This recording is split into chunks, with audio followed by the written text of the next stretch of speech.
Hello and welcome, everybody. Today we're going to have a discussion about the words that we speak and the life that we live. So if you're interested, stay tuned. Okay, so first off, let's start with two scriptures. So if we go and read in Proverbs 18:21, it says that life and death is in the power of the tongue, and those who love it will eat its fruit. Meaning, the words that we speak, the way that we talk, brings life or death, and we'll eat the fruit of it. The other translation says, the tongue can bring death or life. Those who love to talk reap the consequences. So, death and life are in the power of the tongue, and those who love it will eat its fruit. Okay, and then we're going to go to Corinthians 2, verse 5, 2, chapter 5, verse 7. And it says, for we live by faith and not by sight. So if we take those two scriptures for today and we meditate on those, I want to paint you a picture. Um, your words have got a lot of power. Now, a lot of times people know it, but they don't realize it. The difference is that we speak and we explain our circumstances to people, and we get sympathy, maybe empathy, we can get advice, but we must be very, very careful how we frame our words because we're going to reap the fruit of it. Now, a fruit tree it starts with a seed. You sow the seed, and eventually that seed becomes a big tree, and that tree produces fruit. So it is a timeous process. It is a lot of times people say, but yeah, I'm speaking right. I'm doing it for 2 days now and there's no change. Well, for me, I don't think there's going to be change in 2 days. You already have a harvest of negative things that you've spoken over, let's say 20 years, 10 years, 5 years. You need to know that you're going to have to work it out and stop sowing the negative seed.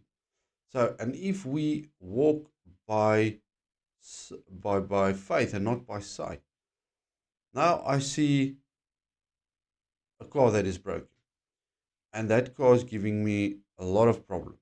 What do I say? How do I say it, and how do I walk by faith and not by sight? So if I walk by sight, then I'm going to say, I see this car is broken.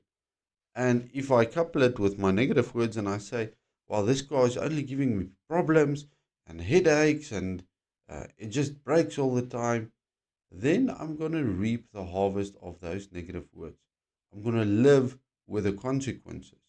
And a lot of people are living with the consequences and they don't love the consequences, but they don't realize because they've got creation power in their mouth, they are forming and creating their own circumstances. Now, the opposite is also true. If I speak life, then I will reap a harvest. I will eat the fruit of life. And that is definitely something that I want. If I say things like, um, let's say I've got a problem again with a broken car, I can say, wow, I see a car that is fixed. I see a car that will not produce problems. I see a car that is lovely to drive. Maybe I'm speaking out of faith for a new car that I see in the future. Maybe I speak over this car and I declare life over this car. You see, I don't say that you should be dumb and stupid and not see that there is a problem. If my if I cut my finger and my finger bleeds, I can just be negligent and not look at it and say, no, this finger is fine, don't worry about it. Well, you have to address the current problem. But in the future, you speak life over yourself so that you don't cut yourself again, that you don't cut your finger. That is how our words are going to form our future. Look in your life and assess the current situation that you've got.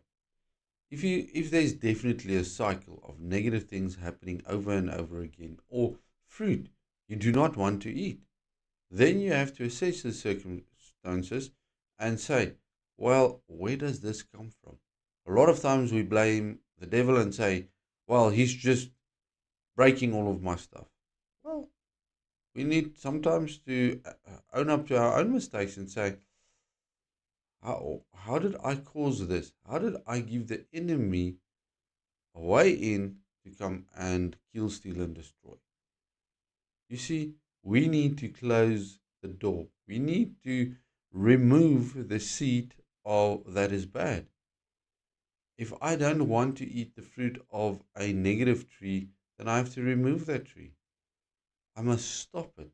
I must stop eating that fruit. Now, if you eat fruit, fruit contains seed. And if I eat that fruit, and that seed again will produce a harvest. But if I just let it fall to the ground and not let it come to pass, not partake of this negative um, cycle that I speak negative things, well, then my fruit will change. Especially when I start to couple it with faith and I start to speak. And I can even say, I speak by faith that I have a car with zero problems. People will realize you've got a challenge right now, but you are working on that, even by faith. Remember, faith is the things that we hope for, the evidence of things that we don't see yet. So I have to use my faith as well.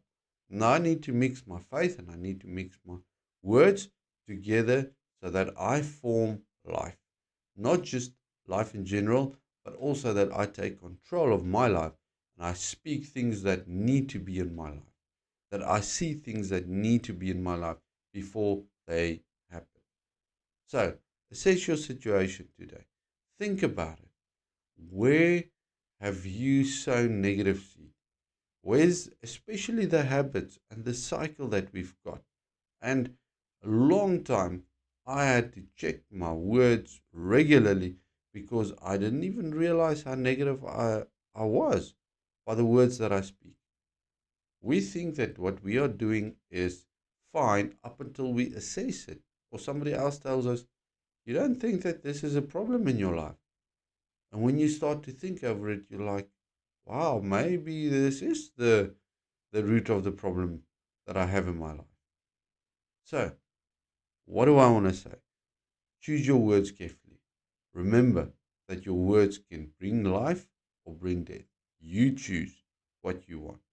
And then you do not walk by sight. You don't see a broken car and speak a broken car. You walk by faith. Even though you have a broken car, you say, well, I'll have a car that is good. Even if you proclaim over, this car will be good. This car's problems will be sorted out. And many times I love to speak over my vehicles that is quality. I must be careful if there's a vehicle that is not quality. But I'll rather say, I love this vehicle. It's looked after me well. Even though there may be a problem right now, you still speak and you say things out of faith so that it produces life. You choose. The decision is yours. If you want understanding, pray and ask for understanding. But just use your words wisely. And if you battle to use your words wisely, limit your words. Cut your sentences short, especially when you realize, wow, this discussion is only going to lead to negative talking, not to positive talking. Limit your conversations. Because sometimes we just want sympathy from other people and then we speak a string of bad, negative words, producing a harvest that we don't want in our life. Father, I pray that we'll stop sowing the bad seeds, that we'll speak life, that we will use our words to frame our future, that we do not speak what we see right now, the negative things, but that we speak positive things, that we speak life, Father, that we speak the problem, that it'll be resolved. Give us wisdom, O Lord. I pray that you will help us on this journey, that we speak the right words. Help us to use our faith and see the possibilities, not the problems. I thank you for that in Jesus' mighty name. Be blessed.